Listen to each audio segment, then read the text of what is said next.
So there's a lot that I don't think the average person quite understands about the tech industry. For example, technology is stolen very often. In the video yesterday, I talked about Google acquiring the source code for Gmail, YouTube, Google+, and Google Me, which is in the works now. And this was all acquired when Eric Schmidt obtained it from IBM through DARPA. IBM Eclipse stole it from Leader Technologies. Who is the founder of Leader Technologies? Michael McKibben. Well, today I'm here to talk about the most costly theft in the history of technology. The loss of the social network invention is estimated to be upwards of $1 trillion. McKibben was awarded patent number 7,139,761 for social networking. The theft of McKibben's idea was so complete, Wikipedia doesn't even mention him. The guy who filed the patent for social networking doesn't even have his own Wikipedia page.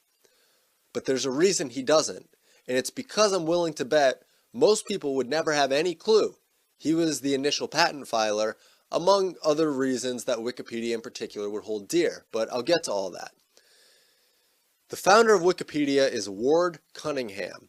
You know who he worked for from October 2005 to May 2007? The Eclipse Foundation. Sound familiar? It's the foundation that handled IBM Eclipse, the company who stole the source code from Leader Technologies and gave it to Eric Schmidt for Google. However, McKibben filed the patent 4 years prior to Ward working at IBM Eclipse. I'll get to that soon, all of this, but first, the backstory leading up to this point. The Hollywood overblown hype around the movie The Social Network doesn't even begin to grace the surface of the truth. The whole Zuckerberg story is just a veil over the underpinning of social medias and their true use to the NSA. Zuckerberg actually attended Harvard at the same time as McKibben's son. While he was there, McKibben sent his son the source code for social networking via email. Zuckerberg hacked the servers at Harvard, and McKibben personally believes Zuckerberg accessed the white paper in that hack. The social networking system was still on the drawing board when it was stolen.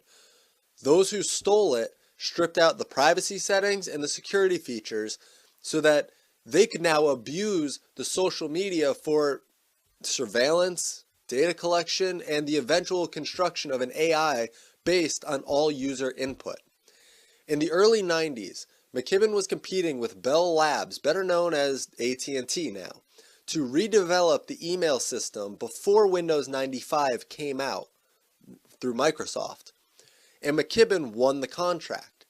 After this, Leader Technologies came out with their own line of systems that utilized McKibben's concept of social networking, such as Leader Phone, Leader Alerts, or Leader Alert, Leader Meeting, Digital Leaderboard, Leader to Leader, Leader Private Email, and it was all done with privacy and security being near the forefront of their mission. Now, let's discuss Facebook specifically.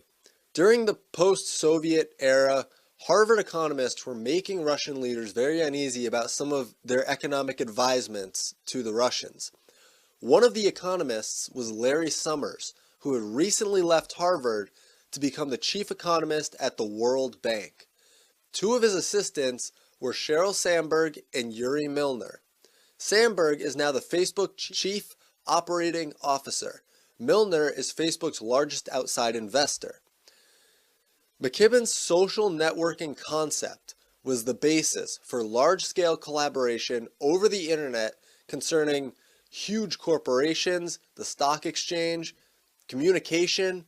This was a huge step forward because previous systems developed by IBM, Microsoft, and Novell were only able to operate within a single company. McKibben's could interact between millions of users. Leader Technologies was founded in 1997, and McKibben developed his dream team to implement his idea. The breakthrough moment with the social networking wasn't until 1999 though.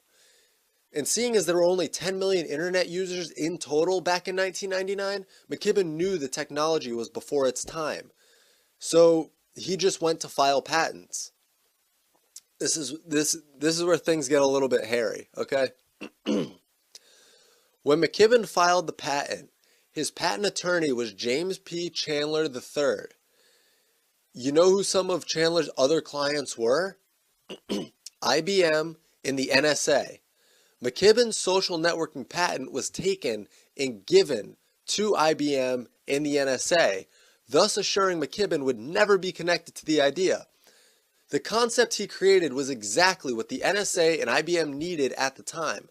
It was a means to manipulate, surveil to a certain degree, gain data, and most importantly, as I said, build a collective AI based on the input of every person using the social media platform. Schmidt benefited from this too, of course, Eric Schmidt. The patent attorney Chandler already had his own plan to radically transform America, though. Barry Santera, Barack Obama. This was shown partially by how Chandler set up his clientele because it was orchestrated, and Chandler's main IBM contact was David Kapos. Kapos was appointed to the director of the patent office by Barack Obama in 2009. Since the theft of the social network, Facebook has filed hundreds of patents which are suspected to be largely influenced by the 60 patents stolen from Leader Technologies by Chandler during his time as McKibben's patent attorney. Sometimes I remember what the Founding Fathers did when they wrote the Constitution.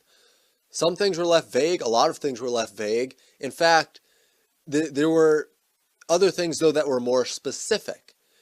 There's a reason the Founding Fathers only included the rights to one specific property in the Constitution. That was patents and copyrights. They knew the importance of protecting someone's intellectual property so that the free market incentives can remain alive and flourish. If this was left unspecified, I could very much see the Supreme Court trying to flex their monopoly on interpreting the Constitution by saying you don't have rights to your intellectual property. Corruption's nearly inevitable in a monopoly. Luckily, the system is set to balance power well, but it's failed in the past. Now, McKibben's intellectual property and his right to protect it was not even considered by the government. They didn't care because they didn't have to. Since then, stooges are given this role as the face of a company, such as Zuckerberg for Facebook, Dorsey for Twitter, Bezos for Amazon, when Amazon's run by the same guy as Alphabet, John Doerr. In 2002, Chandler worked to obtain a copy of Leader's actual programming source code for safekeeping. 11 weeks later, IBM Eclipse's version 2.0.1 came out riddled with Leader source code. In 2003, Leader discovered a major flaw in the programming that they worked to fix. During that same time, IBM and Chandler worked to recruit a programmer at Harvard, which is where they all went to school, and looked to make him the front man for Facebook. That man was Mark Zuckerberg.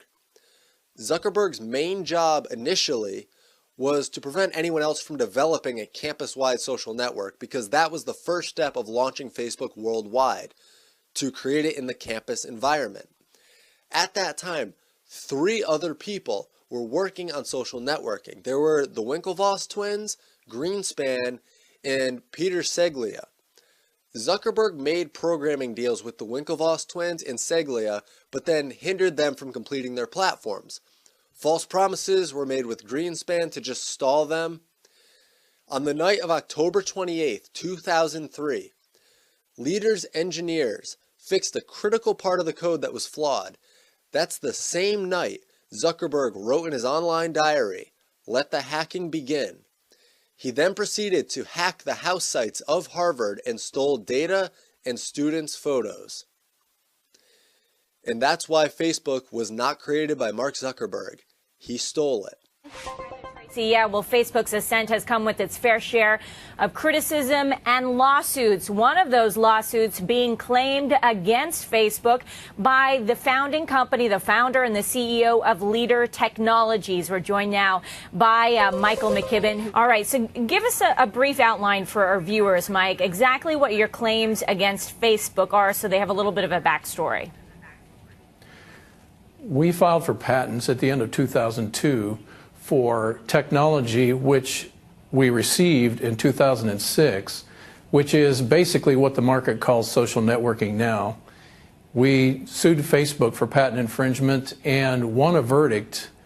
Facebook is guilty on 11 of 11 counts of infringing that patent, and our attorneys are ready to take this to the Supreme Court because the matters of law involved here not only affect us, but they affect every inventor who's got a patent who's fighting against a big infringer to secure their property rights. And there are about 80 plus cases, patent infringement cases, that are currently outstanding, have been put against Facebook, with half of those still outstanding. Mike, what do you make of a criticism out there that exists for you and everyone else out there who's suing Facebook, that you're piggybacking on the success of Facebook, that you're perhaps not creating your own success, that you're choosing to take a bite of their own success instead?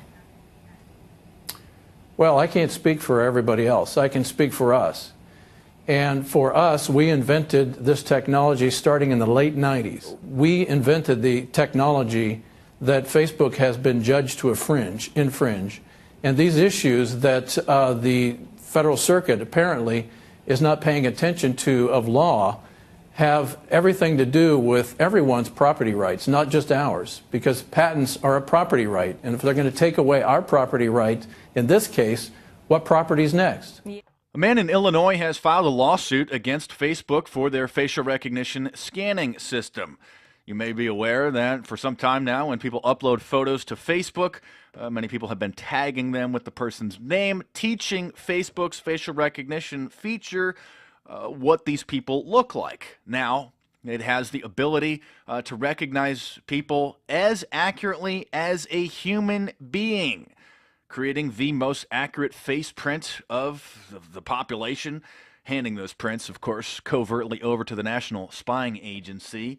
But that's a whole other issue. A man in Cook County has sued Facebook in a class action lawsuit. So if you live in Illinois, you might want to look into this, see if you can become a part of this, because as he outlines in the lawsuit, even if you don't use Facebook, people are uploading photos of their friends and tagging them, teaching Facebook who they are.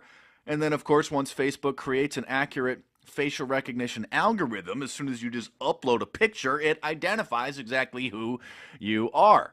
And so this is a violation of some biometric laws in Illinois. Facial recognition has been beta tested for 15 years and now is being rolled out on a massive commercial scale. High-end retail stores in the Los Angeles area are using secret facial recognition scanning systems to identify celebrities when they step into the door. That way they don't just ignore somebody thinking that they're a tourist. They are covertly alerted when a celebrity steps through the door. No, back in 2008, I believe it was, or 2012 it was discovered, but since 2008, the United States government has installed facial recognition scanning systems on the streets of most major American cities and in government buildings and airports in a program called Trapwire, which was revealed after the intelligence front Stratfor was hacked. And then when WikiLeaks released this information, they were hit with a DDoS attack, a distributed denial of service attack, trying to shut it down to prevent this from being leaked out. A very little known aspect of the Orwellian nightmare. Of course, as I point out in almost every facial recognition video that I do, back in 2001, biometrics were being beta tested, facial recognition scanning systems tested literally at the Super Bowl. And of course, casinos in Las Vegas have been using them for well over 10 years. So more power to this guy, fighting back against Wastebook. Facebook, the biggest narcissistic Orwellian NSA data mining program ever created.